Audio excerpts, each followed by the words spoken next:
Bienvenidos al canal de YouTube de Intersecretarías. Hoy tenemos el honor de entrevistar al maestro Víctor Cervantes Verdín, un referente en el sector energético de nuestro país. Ingeniero eléctrico y maestro en sistemas de potencia por la Universidad de Guadalajara, el maestro Cervantes Verdín cuenta con más de 11 años de experiencia en el desarrollo de proyectos energéticos y 5 años como líder en la integración y gestión de proyectos de generación eléctrica a gran escala y conexión a la red nacional de transmisión. Desde 2018, ha estado al frente del área técnica de la Agencia de Energía del Estado de Jalisco, donde ha sido clave en la formulación y ejecución de políticas energéticas estatales. Su experiencia abarca una amplia gama de proyectos, desde la eficiencia energética hasta la automatización y sistemas de cogeneración en la industria. Actualmente, como titular de la agencia, continúa impulsando el desarrollo energético sostenible en Jalisco. En esta entrevista, exploraremos su visión y las iniciativas que están marcando el rumbo del sector energético en el Estado. Acompáñennos en esta conversación imprescindible para entender el futuro de la energía en México.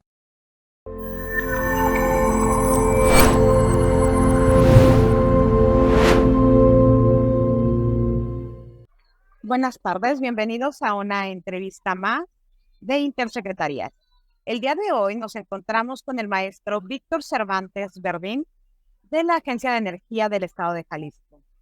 Es ingeniero eléctrico y maestro en sistemas de potencia por la Universidad de Guadalajara. Cuenta con 11 años de experiencia en el desarrollo de proyectos energéticos y 5 años como desarrollador, integrador y gestor de proyectos de generación eléctrica a gran escala y conexión de centros de carga a la red nacional de transmisión.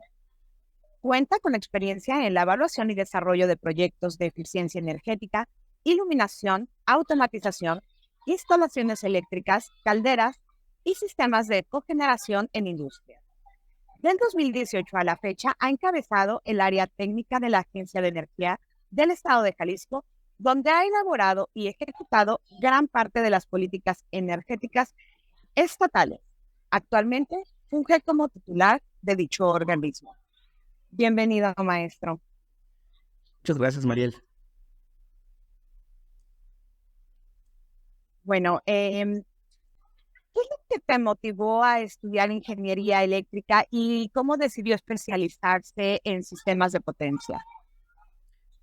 Desde que era muy pequeño, siempre tuve mucha curiosidad por conocer cómo funcionan las cosas. Me compraban juguetes y los desarmaba para ver que el motorcito y todos los cables y demás. Y esa curiosidad me llevó a decidir entre un gran abanico de carreras. Uno, cuando es adolescente, también pues tiene acceso a otro tipo de información. Tiene acceso también a todo lo que implica el cómo funciona la sociedad. Y pues uno tiene que decidir. En este caso, me di cuenta del gran impacto que tiene la energía en el desarrollo industrial, en el desarrollo social. Y eso me llevó a estudiar ingeniería eléctrica. Más adelante, dentro ya del propio campo de la ingeniería, también me di cuenta de la complejidad que tenían y de lo interesante que implica, ¿no?, el operar sistemas eléctricos, y eso me llevó a estudiar una especialidad en sistemas eléctricos de potencia. Y el día de hoy estoy muy contento con lo que elegí. La verdad es que la energía es fundamental para el proceso de industrialización que tiene un país, y sin energía va a ser muy complicado que un país logre desarrollarse. Claro. ¿Podrías compartir alguna experiencia destacada durante sus 11 años en el desarrollo de proyectos energéticos? Claro, con todo gusto. Ha sido muy, muy complejo, ¿no? Uno arranca siempre desde lo más sencillo y va escalando responsabilidades y complejidad. Pero podría comentar un poquito que lo primero que me topé pues fue el dejar la escuela, ¿no?, y toparte con la realidad de lo que es hacer un proyecto de energía en México, que es siempre trabajar con los factores en contra, ¿no?, en temas de presupuestos, tiempos, personal. Y el saber administrar un proyecto fue un reto que desde muy joven me tocó enfrentar, y más adelante entender la complejidad técnica que implican las cosas. Por ejemplo, una de las áreas que mencionaban, en las cuales tengo experiencia, es el desarrollo de proyectos de generación limpia. Uno de ellos tiene que ver con la biomasa. La biomasa no es más que el residuo orgánico que tienen los procesos industriales y que se puede aprovechar para producir energía. Por lo general, la energía se quema en calderas. Una caldera prácticamente es un horno gigante que genera vapor a presión. ¿Qué sucede? Que al meter residuos orgánicos a la caldera y demás, y generar vapor, y con este vapor producir energía mediante una turbina, pues se vuelve complicado a veces el poder hacer que todo funcione de manera armónica. Y un reto pues fue justamente la automatización de estos sistemas de calderas de biomasa, muy particularmente, por ejemplo, para el sector tequilero. Aquí en Jalisco tenemos una gran industria tequilera. Producimos nada más para que se den una idea, por minuto, cerca de 80 litros de tequila. Y pues es una gran cantidad de residuos que afortunadamente muchas tequileras ya están actualmente tratando. Y esto ha sido uno de los temas que me llevó a desarrollar tecnologías enfocadas en este aprovechamiento. Y pues fue todo un reto, toda esta automatización. Y después de esto, una vez que tenemos ya todo lo que es el sistema funcionando, el siguiente reto es poderlo conectar. Resulta que hay toda una regulación detrás. Y entender la regulación, entender los fundamentos legales para poder desarrollar proyectos de generación ha sido un reto que al día de hoy sigo estudiando. Es una regulación muy cambiante y que pues me ha llevado a estar hasta acá. De alguna manera, algo que en mi carrera determinó o hizo un cambio significativo, ¿no? En seguir un área muy técnica, muy enfocada a estar operando directamente los equipos y desarrollando los proyectos, al dedicarme más a la gestión de proyectos, ha sido entender la regulación y sobre eso desarrollar los proyectos. Claro, es que lo complicado de crear algo totalmente nuevo es que no existe un antecedente que lo regule y pues crear esta nueva regulación realmente con el nuevo proyecto casi a la par.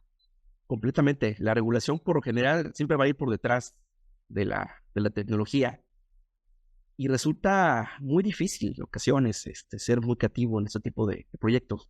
Entendamos que también el Sistema Eléctrico Nacional, si mal no recuerdo, es la infraestructura más costosa que tiene el país. Entonces, es normal que se tenga cuidado con lo que interconectamos a la red y qué tipo de proyectos estamos buscando desarrollar. Y eso ha sido, creo yo, un reto importante, porque uno como ingeniero entiende los números, entiende los fenómenos, los procesos, pero a veces entender los lenguajes jurídicos se vuelve complicado. Claro.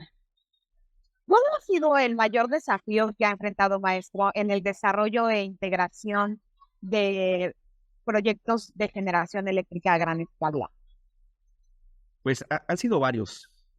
Lo primero que te diría es lo técnico. El poder arrancar, por ejemplo, una central eléctrica se vuelve muy complicado. Pero antes de llegar al punto del cual vamos a arrancarlo, como te decía, está la regulación. Y ha sido un tema que también me ha tocado intercambiar con académicos, con personas responsables de estructurar los planes de estudio, que es fundamental que haya regulación para que un ingeniero pueda tener un entendimiento general de las cosas. Y justamente ese fue el reto, el comprender todo el proceso que implica, desde ver dónde voy a poner la central eléctrica, qué capacidad va a tener, qué combustible va a utilizar, y eso poderlo trasladar a una solicitud de permiso, hacer estudios ante el Centro Nacional de Control de Energía, que es una entidad federal responsable de controlar la red eléctrica y el mercado, y el entender todo lo que implica legalmente desarrollar el proyecto, poderlo construir, conectar con la red y el poder generar esta comunicación constante con las autoridades federales con la finalidad de que el proyecto esté operando en tiempo y forma. Porque también la regulación ha sido muy cambiante. Ha sido una regulación que año con año se publican nuevas políticas, nuevos criterios, nuevos decretos, y esos decretos permean de manera directa en la operación propia de la central e incluso en la rentabilidad que tenga el proyecto, porque gran parte de los proyectos en México, hasta el día de hoy, son privados. Estamos hablando de que estamos a más o menos 50%, por ahí se está buscando decretar que sea 54% CFE, 46% privados, pero sigue siendo la mayor parte privada, o al menos gestionada de manera privada, y están sujetos a condiciones de mercados, a condiciones operativas, regulatorias, que son completamente de jurisdicción federal. Entonces, el reto más importante ha sido ese, el poder vincular la parte técnica con la parte legal y armonizar la operación de los sistemas a gran escala. Porque hablamos de proyectos de cientos de millones de dólares que generan mucha incertidumbre por parte de los inversionistas, y el poder ser como una especie de traductor entre este lenguaje técnico, jurídico, con el lenguaje de los números y las finanzas, es un reto. Claro, son idiomas diferentes. ¿Cómo ha evolucionado la evaluación y desarrollo de proyectos de eficiencia energética en la industria durante los últimos años? Es todo un reto y un tema. Yo le podría comentar que cuando estaba estudiando, los equipos que se utilizan el día de hoy con cotidianidad en el sistema, por ejemplo, cuando se hace un diagnóstico energético, se implementa un sistema de gestión energética, pues existía la tecnología, pero era inaccesible. Por ejemplo, los equipos para medir calidad de energía, hace unos 15 años costaban 4 o 5 veces más caros, ¿no? Las cámaras termográficas eran muy costosas. Al día de hoy te puedes comprar una cámara termográfica por menos de $1,000 y la puedes utilizar con tu teléfono. Eso hace 15 años era impensable. Te costaba arriba de $200,000 una cámara termográfica. Y, por ejemplo, el acceder a tecnología sí, y el poderla utilizar de manera muy sencilla ha sido un cambio muy significativo. Y otro factor muy importante es la tecnología. No sé si te tocó, pero seguramente te tocó ver las casas con focos incandescentes. Cómo pasamos a los focos fluorescentes, que eran bastante más eficientes, producían la mayor parte de la energía, los primeros focos incandescentes en calor, más que en luz. Los fluorescentes mejoraban significativamente esto. El día de hoy estamos migrando a focos LED. En gran parte de las casas todavía tenemos una mezcla, ¿no?, entre focos LED y focos fluorescentes, pero el foco LED todavía es mucho más eficiente que el foco fluorescente. Y a eso le sumamos que al día de hoy es muy accesible el acceder a tecnologías de IoT, que es Internet de las Cosas. Uno puede comprar un contacto inteligente, un foco inteligente, algo que hace al menos 10, 15 años era completamente inaccesible. Entonces, este tipo de tecnologías adaptadas a las instalaciones eléctricas han hecho cada vez más interesante y más sencillo el poder automatizar y poder optimizar el uso de la energía en las instalaciones. El tema es alcanzarla, ¿no? Cada vez es más accesible. Por ejemplo, uno pone paneles solares que cada vez son más baratos, pero resulta que ahora ya hay baterías que también son muy baratas. Uno puede comprar una batería por $2,000. Te puede dar todo lo que tu hogar consume por un día o 2 días. Algo que hace 10 años, como te comentaba, costaba 5 veces más caro. Entonces, este tipo de tecnologías han hecho cada vez más interesante para las industrias, sobre todo, el poder de implementar programas y proyectos orientados a reducir su consumo energético. Y al día de hoy te puedo asegurar que son 3 elementos los que más impactan en lo que es la mitigación de emisiones y la lucha contra el cambio climático. Uno de ellos obviamente es transitar a energías limpias, pero 2 muy importantes tienen que ver con el uso eficiente de la energía y tienen que ver además con el mismo porcentaje de importancia, y el otro tiene que ver con la electrificación de procesos. ¿A qué hago referencia con esto? A que podamos hacer que un proceso, en lugar de utilizar energía eléctrica, en lugar de utilizar combustibles fósiles y demás, utilice energía eléctrica. Y mejor aún, si esta energía eléctrica viene de fuentes limpias y renovables. Entonces, que te puedo decir a grandes rasgos que ha sido mucho el avance tecnológico, tanto en la instrumentación para hacer los estudios, como en la implementación de los proyectos, lo que ha cambiado en los últimos 15 años. No, y es muy importante el factor del costo, ¿no? Evidentemente siempre puede convertirse en un obstáculo para el crecimiento o el desarrollo de esta tecnología. Maestro, ¿podría mencionar alguno de los impactos más significativos que las políticas energéticas estatales han tenido en Jalisco? Sí, por supuesto. Cuando se crea la agencia, es a raíz de todo este cambio de la reforma energética que permitía a los privados, de una manera más sistematizada, y transparente el acceder al sector energético. Y Jalisco en aquellos años, hablo de hace ya 6, 7 años, tenía una una capacidad instalada muy reducida. Estamos hablando de aproximadamente entre un 15 y un 20% de la generación que se producía a nivel local. ¿Qué quiero decir con esto? Que de los 13 terawatts hora que el Estado consumía, solamente producíamos a lo mucho 2. Entonces, se viene pues toda esta política nueva con la idea de poder generar un organismo responsable de promover la atracción de inversiones. Y justamente pudimos pasar de ese 20% a generar casi 3/4 de la energía a nivel local. Y eso creo yo ha sido significativo de ese sexenio. Sin considerar también otros logros muy importantes, como lo es, por ejemplo, la generación distribuida, que el Estado sigue siendo líder nacional. Estamos también muy fuertes en materia de uso eficiente de la energía. Tenemos un plan de colaboración bastante exitoso con la Agencia Danesa de Energía. Y también hemos trabajado en generar políticas públicas muy relacionadas con lo que el día de hoy es el nearshoring, que es estas empresas que están relocalizándose aquí en México y que uno de los principales insumos es la energía.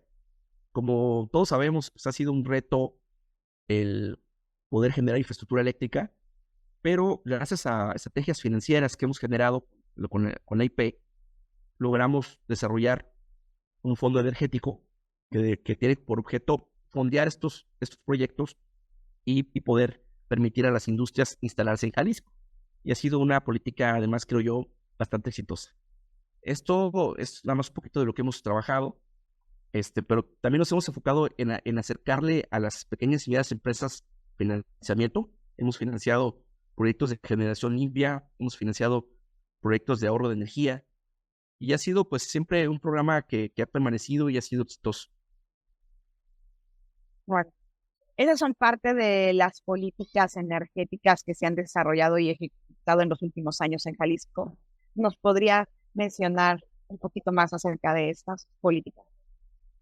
Sí, claro. Por ejemplo, si vamos a platicar de lo que fue el plan de energía, fue un plan que se generó a raíz de esta coyuntura que te platicaba de la reforma del 2014, donde se permitía a los privados el desarrollar proyectos de generación, donde se permitía a los privados también desarrollar infraestructura de transporte de hidrocarburos, infraestructura que tiene que ver con la importación y la generación de combustibles y de biocombustibles también aquí del estado. Y esto pues trajo ambiciosas objetivos y metas. Lamentablemente llegó la pandemia y hubo también cambios en las políticas federales que limitaron en gran medida esta inercia, pero se lograron importantes avances. Te pongo un ejemplo. Logramos tener en generación distribuida, que son aquellos contratos de conexión que tienen una capacidad menor a los 500 kilowatts, o sea, son pequeños paneles solares para casas, para oficinas, para comercios. Somos el estado número 1 a nivel nacional, tenemos más de 81,000 contratos al último corte y 589 megawatts de capacidad instalada. Es muchísimo. Si lo traduces a dólares, para que te des una idea, cada megawatt es $1,000,000. O sea, es una industria muy grande que ha crecido y ha sido además Jalisco la punta de lanza de este sector. Derivado de esto, hemos generado iniciativas para regularizar, robustecer y profesionalizar el sector. Una de ellas ha sido que fuimos el primer estado que propone un reglamento. Apenas estamos por subirlo a Congreso, pero es un reglamento que tiene por objeto regular la estructura de las instalaciones, hacerlas más seguras, porque sucede que en ocasiones llega a haber incidentes que hay mucho viento, llega a haber cortocircuitos, y queremos que poder como Estado tener una forma de regularizar estas estructuras va a permitir que podamos tener instalaciones más seguras y además tengamos una industria más consolidada, que no haya instaladores de paneles improvisados, porque como es un negocio muy atractivo, sucede que el fontanero luego le da por instalar paneles, ¿no? Y pues realmente no está capacitado. La idea es que seamos un estado que sea punta de lanza y que sea un referente nacional en materia de buenas prácticas. Otro tema que creo importante, como te decía, es el tema del ahorro de energía. Con esta colaboración con la agencia danesa, tanto en la parte pública como privada, pues alcanzamos importantes avances. Te pongo un ejemplo, ¿no? Del sector público hicimos diagnósticos energéticos en 16 de los 20 edificios más grandes del estado. En la industria hicimos diagnósticos a más de 20 industrias y de la mano de otras iniciativas como la Alianza por el Clima, hemos reducido en los últimos 3 años la intensidad energética del estado. Con esto me refiero a qué tanta energía se requiere para producir $1 de Producto Interno Bruto, más del 15%. Y la tendencia es seguirlo incrementando. Otro tema que te comentaba que es muy importante es el haber consolidado este fondo energético porque ha sido un limitante. Te pongo un ejemplo. Llega una industria muy grande, se quiere instalar en el estado, trae empleos, trae inversión, genera proveeduría, pero resulta que todo lo que cuesta en obra eléctrica, el poderle dar su demanda, llega a ser a veces hasta de 50 o 100 millones de dólares. Con este fondo lo que estamos buscando es poderlo invertir de parte privada, que un privado opere la parte eléctrica y que la empresa se despreocupe de toda esta inversión, que quede en manos de un experto en esta materia. Y ha sido hasta el día de hoy un programa que ha generado, pues, al menos diálogos. Estamos ya en proceso de que al menos al cierre de la administración se pueda generar un proyecto ya ahora sí que con presupuesto ya establecido, pero pues ha sido un proyecto de varios años de trabajo. Genial. Maestro, ¿cuáles son los principales retos y oportunidades que enfrenta la Agencia de Energía del Estado de Jalisco en la actualidad? Son varios. Yo partiría de uno muy importante que tiene que ver con la regulación. La regulación sigue cambiando. El día de hoy tenemos una propuesta de reforma donde se buscan abrogar algunas organismos independientes como la Comisión Reguladora de Energía y demás, y eso dificulta generar certidumbre. Como te comentaba al principio, nuestra función principal es atraer inversiones, y para poder atraer una inversión hay que generar certidumbre regulatoria. De hecho, el no tener certidumbre regulatoria incluso impacta a la hora de poder acceder a financiamiento. Si yo, por ejemplo, quisiera desarrollar un proyecto en México, automáticamente el país entra en riesgo regulatorio y la tasa de interés estaría por arriba del 14%. Si lo quiero desarrollar en Estados Unidos está por el 5%. Y obviamente eso genera una disminución de la competitividad. Entonces, un reto muy importante ha sido eso, que no depende de nosotros la regulación energética, pero como promovemos proyectos energéticos, sí depende y sí impacta en los indicadores que tenemos como organismo. Otro reto muy importante es el propio Estado. Dependemos del presupuesto estatal y de alguna manera el tener recortes, el que existan, ahora sí que imprevistos como fue la pandemia, pues nos impacta negativamente. Y otro tiene que ver con la idiosincrasia de las propias industrias a las cuales nosotros servimos, porque resulta que es complicado en ocasiones hacer entender a los tomadores de decisión que un cambio en la forma de trabajar implica ahorros, mitigación y demás beneficios. Pero como ha sido una cuestión idiosincrática de cómo hacer las cosas por generaciones, es muy complicado a veces cambiar esa mentalidad. Entonces son muchos factores, el poder llegar a la población, el poder hacer entender las bondades de estas tecnologías, de las energías limpias, porque sigue siendo una reticencia de muchas personas que además no son expertas del sector, de no creer en que esto va a ser el futuro. Siguen pensando que los combustibles fósiles van a ser eternos y que van a ser además inamovibles. Y el día de hoy te podría asegurar que al menos para gran parte de la población es accesible el tener alguna tecnología que les permita, además de ahorrar dinero, contribuir a la disminución de emisiones. Te pongo un ejemplo muy sencillo. ¿Cuántas casas no tienen calentadores solares de agua? Nada más. Y son baratos. Si vas a ver a la ferretería, te cuesta casi igual de caro un calentador de gas que un calentador solar. Entonces, realmente ya es una cuestión más de cultura que un tema de presupuesto. Claro, y es que cambiar el pensamiento de la población es muy complicado y pues los cambios siempre generan miedo. ¿Cómo visualiza el futuro del sector energético en México en los próximos 10 años? Lo visualizo con una transformación importante. Voy a poner un ejemplo muy sencillo. Cuando platicaba acerca de cómo van las tecnologías avanzando, y platicaba que la regulación siempre se queda por detrás de la tecnología. Me refiero a muchas cuestiones que ya están el día de hoy en el mercado, que no están reguladas, pero que nada te impide a ti como ciudadano el poder acceder a ellas. Te pongo un ejemplo: almacenamiento de energía barato. Al día de hoy te puedes comprar una batería que cuesta $1,500, $2,000, que a lo mejor no es accesible para mucha población, pero no es tampoco algo impensable de costearse, y que te puede permitir, junto con paneles solares, tener tu casa completamente desconectada de la red eléctrica. Entonces, yo te preguntaría, qué te impide a ti como ciudadano, además del costo, acceder a esto? Pues conocer la tecnología. Cada vez hay más empresas que las distribuyen, que las están promoviendo. Entonces, llega el punto en el que ya podría alguien plantearse, por ejemplo, y ya sucede, de hecho lo puedes ver en lugares remotos, de que, oye, voy a poner una casa en un lugar que no tiene acceso a la red eléctrica. Voy con la Comisión Federal de Electricidad y me están diciendo que me cuesta $150,000 poner el poste. Pues es más barato la batería, que además dura 20 años, y los paneles, que gastar en un poste que ni siquiera es mío, porque yo se lo voy a ceder a comisión. Sí. Por ejemplo, tengo una industria y resulta que es más barato poner un generador de gas, poner paneles solares con baterías, que pagarle a CFE $50 millones por obras de conexión. Otro ejemplo más. Estamos hablando de coches eléctricos.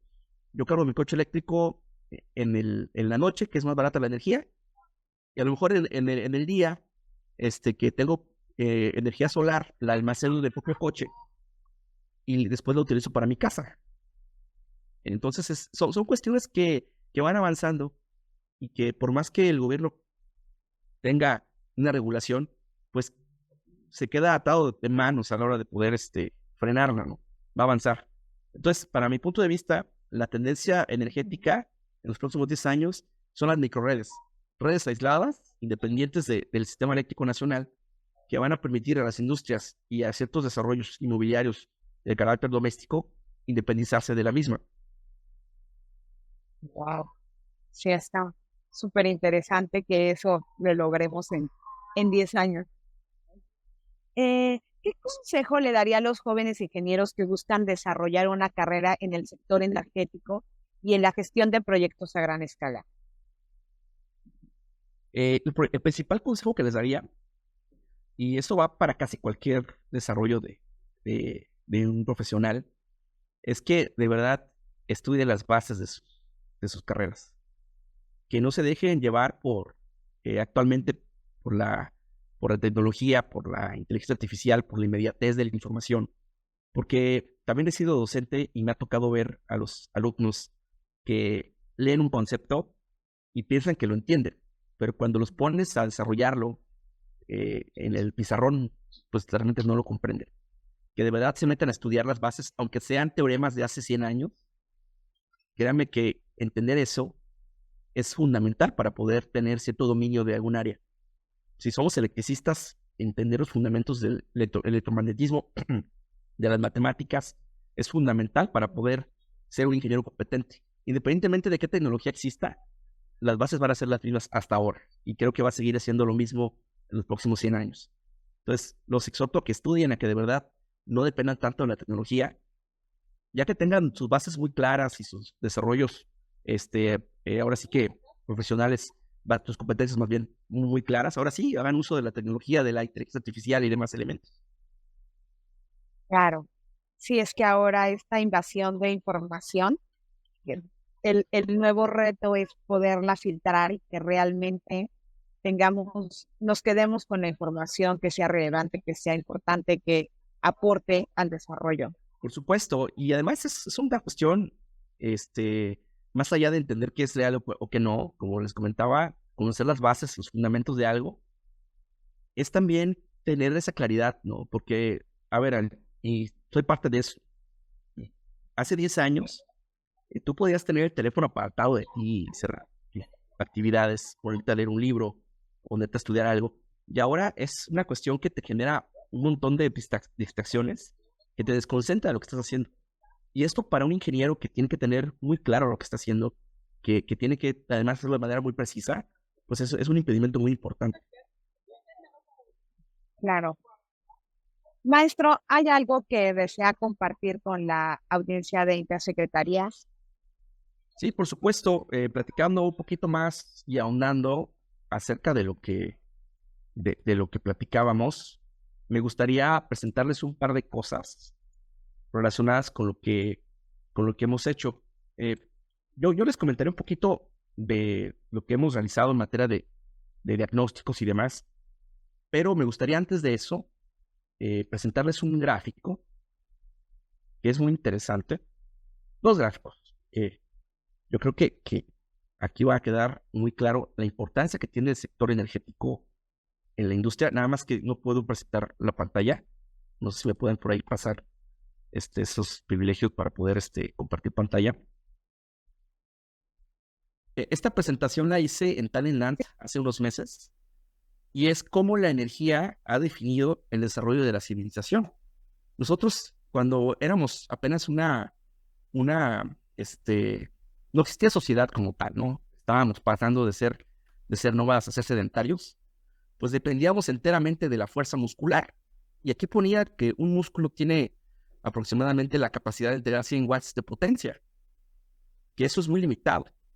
El avance real que tuvimos fue la primera revolución industrial, que fue justamente el aprovechar la energía que nos podía aportar el vapor para producir algo, ¿no? Entonces, la primera máquina de vapor tenía 15 caballos de potencia, que es aproximadamente 100 veces más fuerte que un ser humano. ¿Qué quiere decir esto? Que podíamos hacer que fuera 100 veces más la producción que utilizando la fuerza nada más de un ser humano. La segunda revolución industrial también tiene que ver con la energía, y es justamente el haber ya aprovechado los combustibles fósiles y el haber desarrollado el motor eléctrico.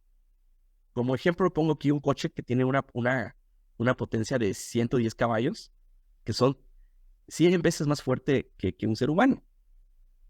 Y finalmente tenemos la tercera revolución industrial, que es la era digital, que es el uso de la energía como una forma de transmitir información. Y esto viene a raíz del invento del transistor. La computadora se desarrolló, la computadora moderna, más o menos a finales de la década de los años 40, y fue a raíz de que el transistor permitió miniaturizar las computadoras, hacerlas más eficientes y más veloces.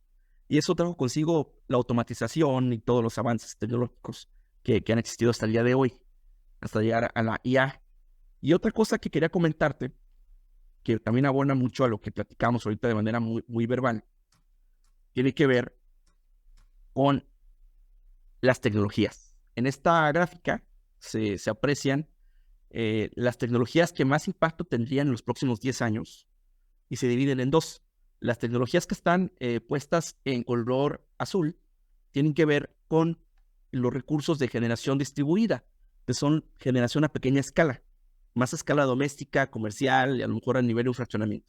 Y los niveles que están en los iconos de color naranja tienen que ver con la generación a gran escala. Y hay muy interesantes tecnologías. Por ejemplo, un tema que no platicamos es que ya se está actualmente desarrollando, y además creo que ya está a nivel comercial, generación de energía nuclear de manera modular. Ya no requerimos esos gigantescos reactores nucleares, sino que ya se pueden de manera modular comercializar centrales de generación nuclear, además muy seguras, cosa que era impensable hace 40 años. Estamos hablando de generación, por ejemplo, de energía convencional, pero con captura de carbono. Aquí se menciona. Esto nos permite que las emisiones no se vayan a la atmósfera, sino que queden capturadas y que podamos hacer que sea completamente limpia esta generación. Hablamos de tecnología de transmisión de energía por medio de corriente directa. El paradigma de la corriente alterna tiene poquito más de un siglo, que fue desarrollado por Nikola Tesla, y que gracias al desarrollo del transistor pudimos desarrollar elementos de conversión de corriente alterna a corriente continua, o de corriente continua a corriente continua, nada más a diferente voltaje, muy eficientes.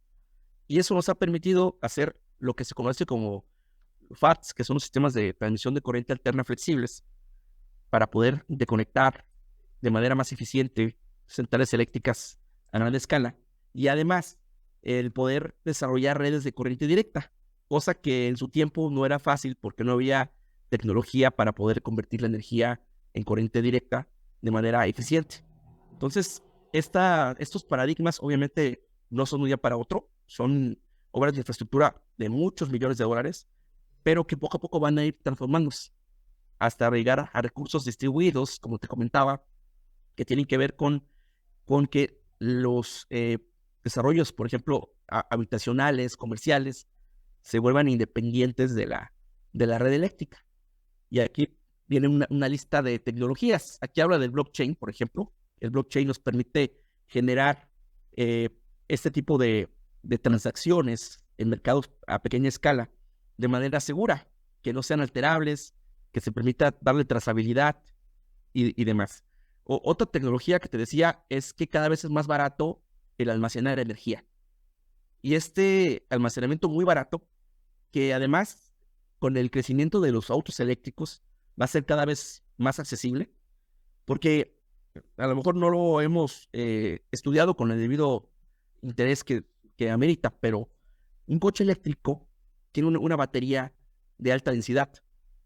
Cuando el coche eléctrico concluye su ciclo de vida en la batería, que es aproximadamente 5,000 ciclos, o depende del uso que le des, más o menos 10 años, esta batería no queda inservible. Se va degradando un poquito. Si te entregaba el 100%, por normativa te tiene que dar el 70%, pero sigue funcionando. Quizá para un coche ya no sea tan atractivo, pero esta batería se puede reutilizar. Y a lo mejor la puedes usar en tu casa, donde ya no estés tan interesante tenerla compactada en un lugar muy pequeño como lo es un coche, pero sí la usas para poder almacenar energía que tengas solar y demás, y tenerla ahí como backup. Y además, cuando ya pasa el ciclo de vida, se vuelve otra vez a reciclar y se le da otro ciclo completo. Entonces se puede utilizar así como 5 veces. Entonces una batería te puede durar hasta 80 años. Depende del ciclo de vida que le quieras dar. Otro tema tiene que ver con cómo los coches eléctricos van a interactuar con la red. Un reto que tenemos actualmente es que si quisiéramos migrar de manera muy agresiva toda la flota vehicular de coches a eléctricos, no habría manera de que la red eléctrica nos diera para tanta demanda. Pero si tuviéramos coches que pudieran interactuar con la red, que cada vez más casas tuvieran paneles solares, que cada vez hubiera un poco más de accesibilidad a estos recursos distribuidos, pudiéramos hablar que de una forma muy orgánica pudiéramos crecer a lo mejor en un 30-40% en los próximos 15 años la flotilla de coches eléctricos. Cada vez es más barato también acceder a sistemas de gestión de energía. Hace 15 años, por ejemplo, la única manera que teníamos para poder automatizar algo era con un PLC o con un microcontrolador. Al día de hoy, puedes comprar equipos muy, muy baratos y muy potentes por al menos $10-15. Eso era impensable hace 15 años. Y esos controladores van a ser, sin duda, el futuro de los sistemas eléctricos que operan sobre todo de manera aislada. Hablábamos de Internet de las cosas, celdas de combustible. El hidrógeno, sin duda alguna, va a tomar un papel relevante en el futuro. Y la producción de hidrógeno verde va a ser también muy, muy relevante. Pues bueno, son a grandes rasgos los temas que creo yo van a impactar el desarrollo de las redes eléctricas. Y también quería compartirte un poquito acerca de lo que hemos hecho en la Agencia de Energía. Si me permites, voy a mostrarte otra presentación. Ahí se ve, ¿verdad?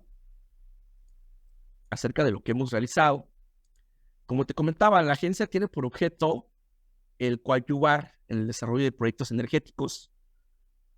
Y de esto viene un plan de energía que ha venido teniendo sus transformaciones y modificaciones, pero que se compone de 3 ejes. El eje de uso eficiente de la energía en el sector industrial y sector público. El eje de transición energética, que tiene que ver con cómo nosotros promovemos el uso de energías renovables. Y esto se puede traducir, por ejemplo, en 3 acciones, que es un atlas que tenemos de energías limpias, que además es accesible a través del portal de la Agencia de Energía, donde puedes ver qué potencial hay para producir energía limpia con viento, con sol, etcétera, en todo lo que es el estado. un reglamento municipal que te comentaba de seguridad de instalaciones fotovoltaicas y un plan de aprovechamiento del biometano. Eso tiene mucho que ver con cómo el Estado desarrolla su tecnología y además su industria. Jalisco es un estado con una gran industria alimenticia, agropecuaria, y esto produce una cantidad importante de residuos que pueden ser aprovechados para producir energía. Por eso es normal que tengamos nosotros los proyectos más relevantes a nivel nacional en materia de aprovechamiento de biometano.